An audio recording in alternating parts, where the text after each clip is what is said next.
I mean, the real question, I guess, is can you keep up with the rate of growth of NFTs on Solana or stable coins on Tron? Because these are growing super rapidly. And I guess that's ultimately your challenge, right? Is to try to keep up with these networks over the next 24 months.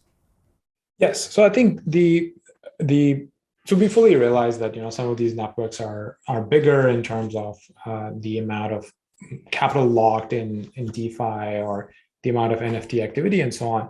But we feel like we bring something very unique to the table, like in the sense that for any blockchain system, your total size of the economy is approximately limited by the market cap of that project, right? Because in Ethereum, you're locking up ETH mostly in DeFi. Yes, you can lock up stable coins as well, and they can add to the capital.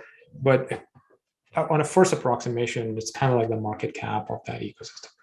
And for a new ecosystem, like relatively new, let's say if you're in the single-digit billion-dollar market caps, like there's a reason why the biggest smart contract on Stacks right now has $1 billion blocks, because most of the capital right now is STX capital. STX is gas for smart contracts. So we have a two-layer system. Bitcoin is sound money, and STX is gas. Whereas in Ethereum has a little bit of tension of like, is it sound money or is it gas, right? Because they have both on the same system, and that is a fundamental tension because the smart contract component asks for more complexity in the Ethereum base layer, whereas the sound money aspect wants it to not change and be predictable, right? So in my mind, the two-layer system is more cleaner. Bitcoin can remain to be sound money, not change, and Stacks could be the gas for smart contracts. But the big unlock for us is really there's work in the pipeline for this year where we directly unlock a lot of Bitcoin capital to pour into DeFi and NFTs directly.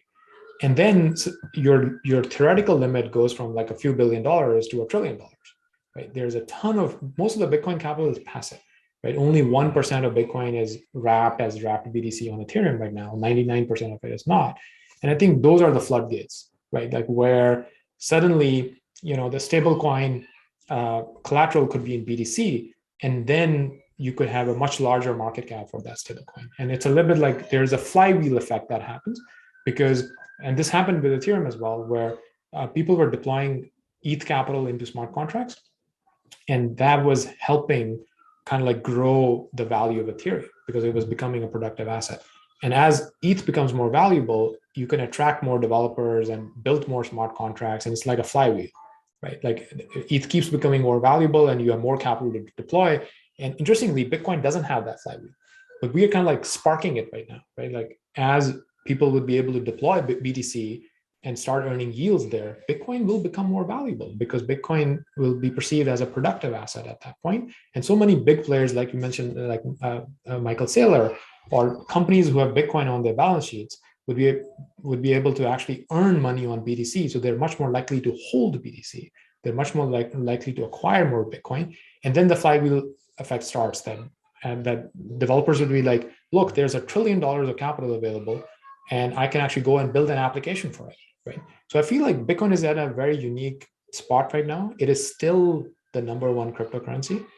And there is already technology now, Stacks, that can help it jumpstart into the smart contract world. And I almost feel like I want to inspire the Bitcoin community. I don't want to scare them. But part of me does feel that if they don't do this, there is a pretty significant chance that you're going to get left behind, right? Because I do think that the market for smart contracts could be much, much bigger, because you're talking about the whole internet economy, right? And that is much bigger than just gold. That's already the case. Like the entire market cap of gold is much smaller than the market cap of the internet economy.